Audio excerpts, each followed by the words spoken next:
Hola, soy Jorge Cepeda Patterson y les comparto la columna escrita para Sin embargo y muchos periódicos regionales que titulo La resurrección de Lázaro.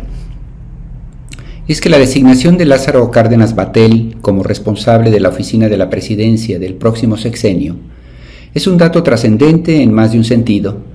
Me parece una jugada de tres bandas y varios impactos. La primera porque tiene que ver con los símbolos y la construcción del relato político ideológico que requiere la consolidación del liderazgo de Claudia Sheinbaum. Recordemos que Cárdenas es un nombre todavía mágico en el imaginario de las bases sociales en las que se apoya el obradorismo o la izquierda mexicana. El abuelo, también Lázaro, responsable de la expropiación petrolera, como sabemos, y el padre, Cuauhtémoc, iniciador del movimiento que a la postre conquistó la Ciudad de México primero y después se inició el giro que culmina con la presidencia de López Obrador. Se trata de cargas simbólicas que se incorporan ahora al equipo plural que está conjuntando la nueva presidenta. Con una ventaja: es un nombramiento que no puede ser cuestionado por los obradoristas recalcitrantes, al mismo tiempo que diversifica las bases de legitimación de Sheinbaum para no depender exclusivamente del cordón umbilical que la une a Andrés Manuel. Y es que la relación de López Obrador con el cardenismo ha sido sí de un respeto en lo formal, pero también de un obvio distanciamiento para, en mi opinión, evitar que el peso de la figura de Cuauhtémoc hiciera sombra al liderazgo único por parte del tabasqueño. Es verdad que López Obrador designó a Cárdenas Batel como su jefe de asesores al arranque del sexenio, pero a ese respecto siempre me ha parecido que fue una estrategia, consciente o no, destinada a neutralizar el potencial político del apellido, entre otras cosas con respecto a la sucesión presidencial. Porque al incorporarlo como jefe de asesores disminuía la posibilidad de una corriente disidente o crítica dentro de la izquierda, y al mismo tiempo, al convertirlo en un asesor estrictamente de closet, por así decirlo, sin tareas ni apariciones públicas o relación significativa con otros actores políticos, pues lo invisibilizaba. Si AMLO ya había pensado, al arranque del sexenio, en una lista de precandidatos, sí Cárdenas Batel habría sido un personaje incómodo, dado el riesgo de que su nombre generara una espuma espontánea difícil de diluir. En tal caso, el ostracismo diseñado para este puesto en Palacio Nacional por López Obrador neutralizó el problema. Como sabemos, Lázaro decidió retirarse anticipadamente en marzo del año pasado con el pretexto de hacerse cargo de la Secretaría General de la Comunidad de Estados Latinoamericanos y Caribeños, CELAC. Ahora faltaría ver cuál es el papel real que Sheinbaum otorga a la oficina de la presidencia. En el peor caso, podría repetir simplemente con otro nombre lo que ya hacía con López Obrador, es decir, un asesor de escritorio del soberano, sin figuraciones públicas. Pero no lo creo. El nombramiento ha sido anunciado como una especie de coordinador del gabinete.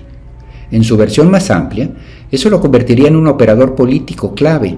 Recordemos que en algunos sexenios, este puesto dio lugar a personajes de enorme poder como José Córdoba Montoya con Carlos Salinas, Liévano Sáenz con Ernesto Zedillo, aunque lo hacía con el cargo de secretario particular, pero con estas funciones, Camilo Muriño con Felipe Calderón.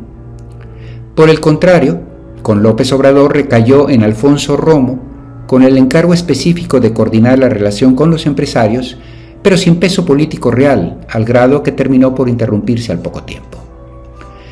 En ese sentido, la incorporación de Lázaro Cárdenas tiene pues un doble efecto.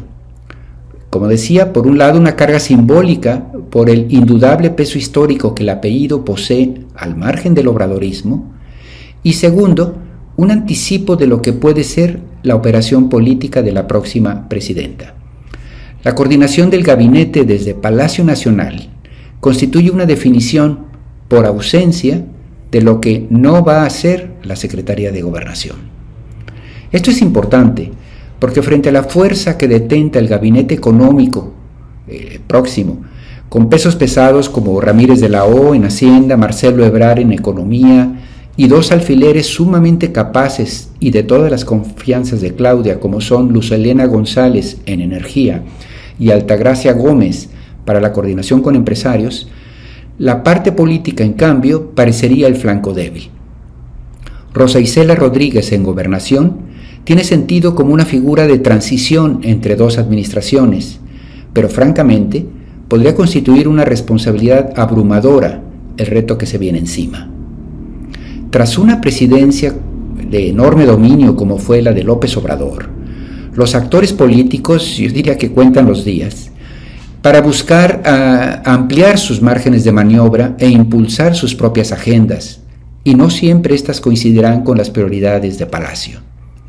Solo para hablar de las propias filas de la 4T, el reto es mayúsculo.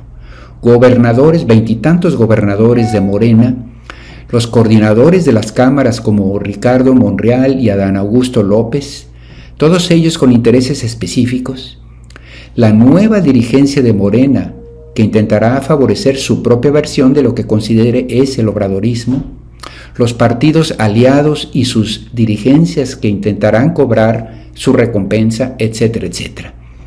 Rosa Isela es conocida por su llamada mano izquierda, un cuadro político versátil, sí, pero no es un peso pesado, considerando el tamaño de la tarea, del corte que podrían ser Juan Ramón de la Fuente, Mario Delgado o los ya mencionados Ebrard, Monreal y Adán Augusto López.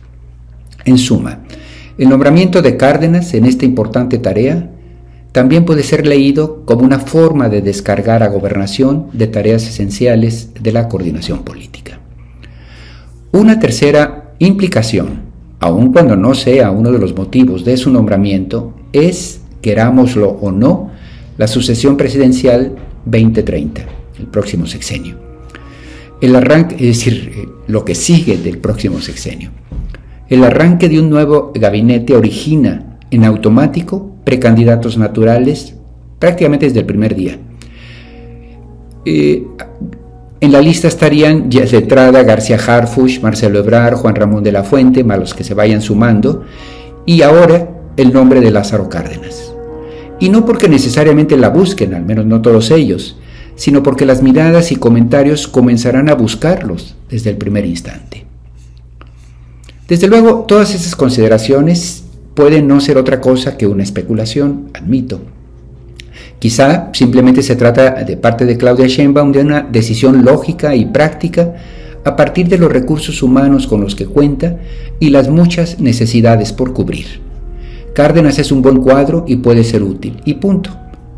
Pero inclusive si el motivo de su nombramiento es solo eso, el impacto que tendrá en la esfera política y en las percepciones seguramente incidirá en los tres sentidos que he señalado antes. Por último, una apreciación personal. Me parece que se trata de una de las mejores cartas del próximo gabinete. Su paso como gobernador de Michoacán, senador y diputado, especialista en temas internacionales y jefe de asesores del presidente, lo convierten en uno de los cuadros más calificados de la administración pública. Pero más que eso, se trata de sus cualidades personales. Pese a la renta política del apellido, Lázaro es un meritorio e inusual caso dentro de nuestras tradiciones. Al ser nieto e hijo de hombres poderosos, y no obstante haberse conducido con honestidad, moderación, sobriedad, me parece, laboriosidad, sí, y sentido común, es una vis rara de la política mexicana. En suma, resucitó Lázaro en más de un sentido. Muchas gracias.